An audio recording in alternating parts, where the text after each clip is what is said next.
If it sounded a little like a Seinfeld episode, I think John meant it to be that way.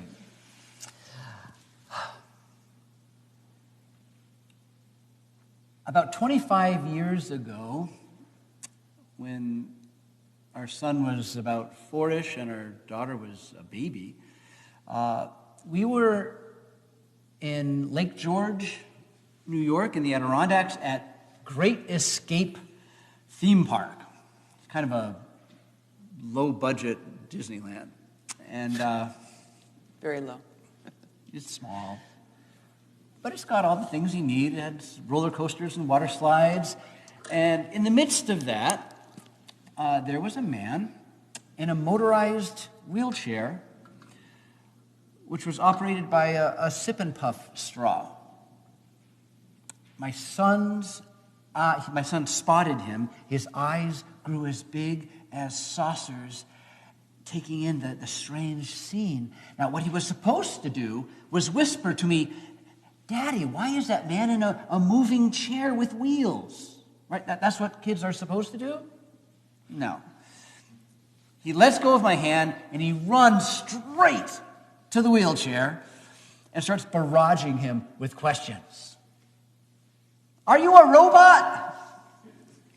How does that chair work? What is that straw? Can it go downstairs? Honestly, my son was a lot more interested in the wheelchair than he was in the gentleman in the wheelchair, but that's why he's a mechanical engineering grad from Northeastern. If you've been around children, you know they ask uncomfortable questions. Mom, why can't Grandpa hear me? Daddy, why is that lady's skin black? Why is that man on the ground asking for money? Why can't I understand the words that person's saying? Why is that woman poking around with a long white stick all the time? If you live in a fairly homogeneous culture like we certainly did in the Adirondacks, kids are going to ask about why some folk look different from them. In fact, when we lived in the Adirondacks, we used to take field trips up to Montreal just so the kids could be exposed to other languages and other colors and a subway. The one in Montreal actually works. It's kind of cool. Sometimes the answers to the uncomfortable questions are simple, if tragic. That person's eyes don't work, and so she uses a cane to help her get around.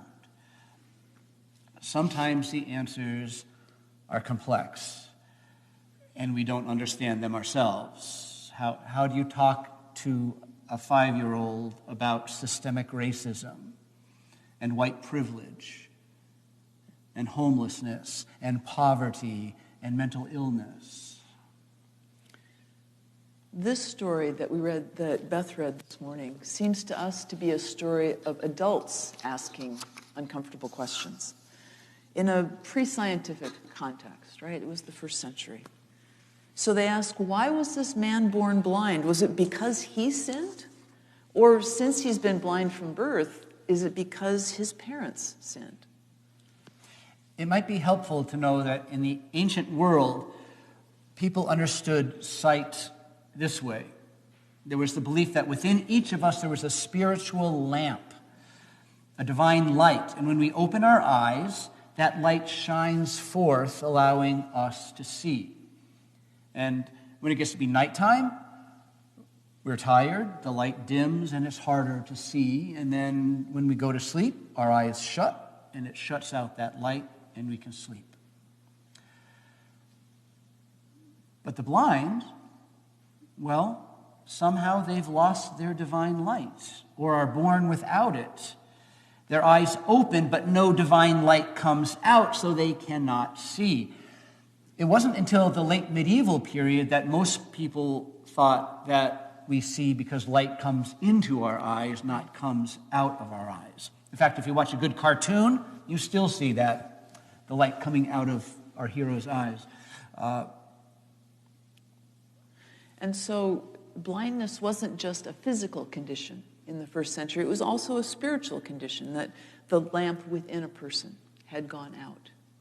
And so the disciples asked this question, why was this man born blind? And it's not a physical question, it's a spiritual question that they're asking. There was a rabbinic tradition that if people made love in the daytime during the light, their children would be blind, right? That was one of the explanations that they came up with. It was a theological quandary. And what we've been thinking about this week as we've been wrestling with this passage is that when these disciples look at this man who's been born blind, they only see his blindness. They don't really see him. It's Jesus who actually sees him as a person in need more than a theological question. And so he doesn't really have much of a theological discussion with the disciples at all. He says, this is not about the man or about his parents. We are here to do God's work now. And he makes mud and he puts it on the person's eyes and tells him to go wash his eyes in the pool. And off he obediently goes. Now we know, because we know Jesus as a healer, that he's going to get healed. I don't know that the man who was blind knew that. But off he goes and he washes his eyes. And to his amazing surprise and everyone else's, he is healed. But even these neighbors who've known this man all his life, who see him every day on the side of the road begging, they don't see him either. When he comes back being able to see, they're not sure they recognize him, which means they never looked at him. They never really saw the man as he was. They only see someone who's now not what they expect. Caught up in habitual expectations. They're not sure how to process what's going on, so they bring him to the Pharisees, who are the learned religious men who will know something about this theological quandary, to see if they have an explanation. Now, we have to say real quick about the way John's gospel treats the Pharisees is not entirely fair. John's gospel reflects later confrontations between the early rabbinic movement and the early Christian movement, and it gets reflected back here. So the Pharisees come off as rigid and sinister and rule-bound enforcers of Torah, opponents of Jesus at every turn, while in fact the Pharisees and Jesus, their theology was very, very close to one another. But that's another sermon. And even though their theology is close, when the Pharisees see this man who is healed and realize that the healing happened on the Sabbath, what they mostly see is the broken rule of healing, which was considered work, being done on a day when no work was supposed to be done. And so they get all stuck in the rule-breaking part. I imagine some of them saying, if we let this slide, just because he's been healed, who knows what other work people will want to start doing on the Sabbath? And I imagine some folks saying, maybe this is something that we can, if we're going to have people stop following Jesus, maybe this is one of the proofs that we can use, that he doesn't take the Sabbath seriously. They have their own agenda around this healing, and all they see is the rule that's broken, not the person who's healed. Everyone in this story, except Jesus and the blind man, formerly blind man, are suffering from a condition that we call eyes wide shut, or maybe walking with really big blind spots. They're refusing to see something in plain view because of preconceived notions of what this something or someone should look like. Now, eyes wide shut syndrome happens for all kinds of reasons, and it happens to all of us. But we want to share this perspective from Sarah Dillon Breyer, the author of the blog Sarah Laughs. Sarah writes, it may be that the most damning point of this reading is that Jesus' accusers do not know the blind man who is healed. He sat and begged there daily, and every day they walked by him, but when the time came, they couldn't be sure of who he was. Others had to fetch his parents so that they could be sure of the identification. Maybe they identified him solely by the darkness that they thought was within him as a social problem, indicative of how far society had sunk. For whatever reason, they had never looked him in the eye or really noticed his face to know him. Remember the guy in the wheelchair I told you about at the beginning of the sermon? While my son was haranguing him, I ran up to gather my son and to apologize for the barrage of questions, and he responded to me, "No, I don't mind answering kids' questions at all. What I mind is their parents averting their eyes as though I don't exist."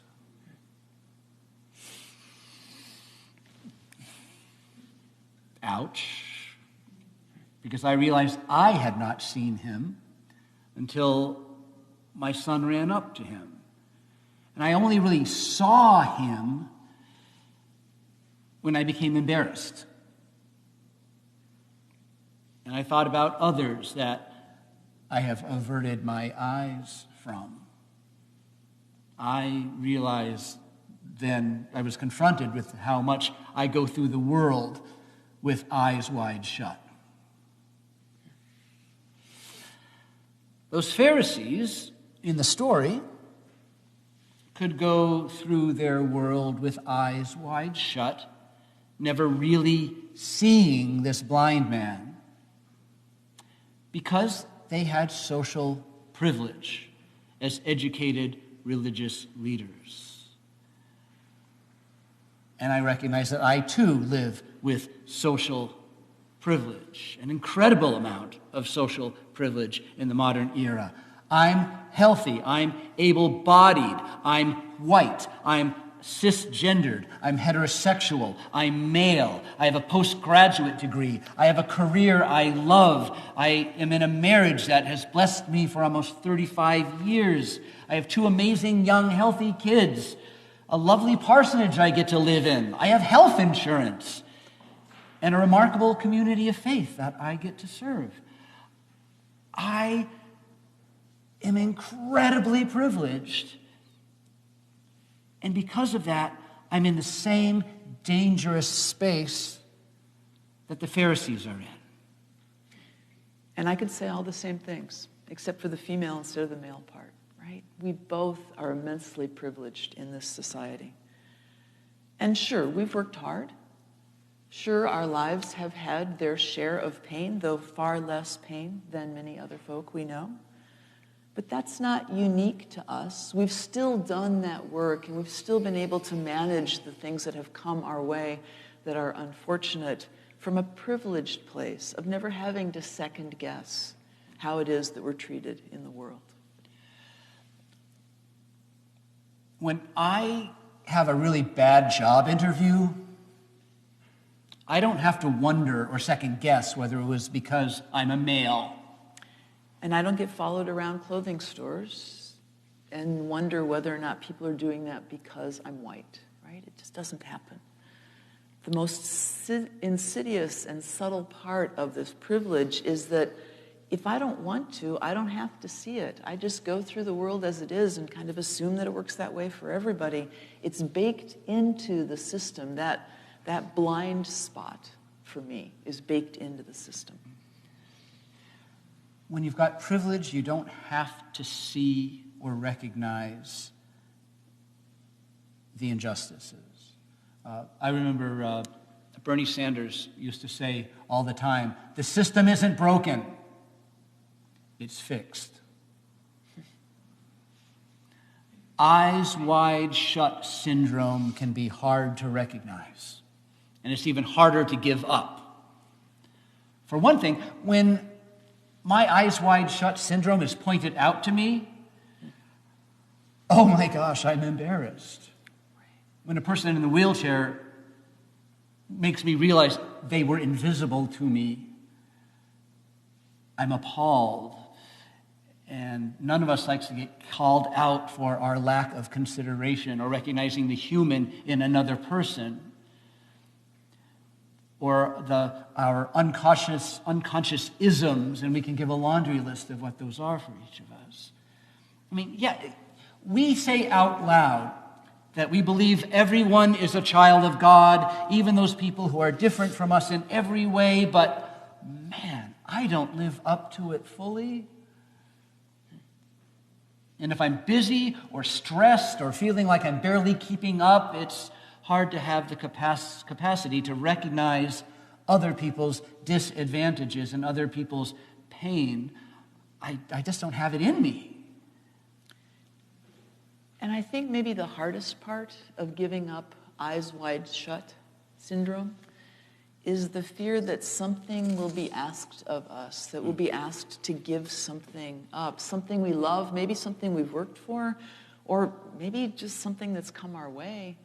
Again, it's the system that we live in is unjust, and that when that privileges us, we tend to not see it. That fear of impending loss is so hard to resist. It's so powerful in us. Before we know it, we've clamped our eyes wide shut to keep out the realities that challenge our place in the world. And so to ourselves and to you, we want to say this morning that to that part of us that gets embarrassed, to that part of us that wonders how much can we take in, to that part of us that is afraid that we will be asked to give things up, Jesus says, this person, this injustice, this thing that you're just learning to see, this situation that you're learning to understand is the very place where God's works can be revealed. And in that giving up is the potential for life and love and light that you do not realize yet. Jesus says to us too, I am the light of the world. Come with me and see.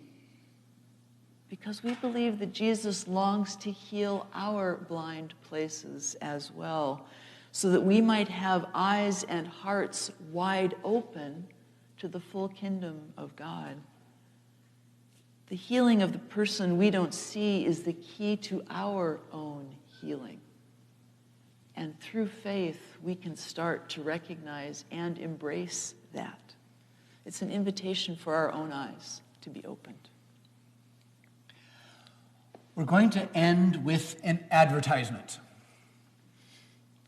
Next Sunday evening is our annual Ed Mark lecture here at Harvard-Epworth, where we celebrate and listen to a person who has been at the forefront of and the intersection of social justice and theology or faith or spirituality. And this year, Professor Cornell William Brooks from the Harvard Kennedy School and Harvard Div School will be speaking about the biblical imperative of reparations for Black Americans as repentance and a partial healing of the legacy of slavery in our nation.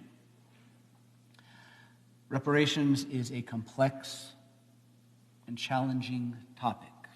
It requires us to approach it with eyes wide open to history, to inequity, to what justice and love look like in our present day.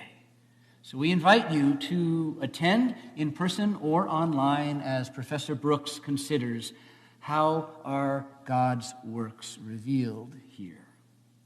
How are we witnesses to Jesus as the light of the world? And it's our hope that for us, for all of us, it will help our eyes be wide open. May this be true.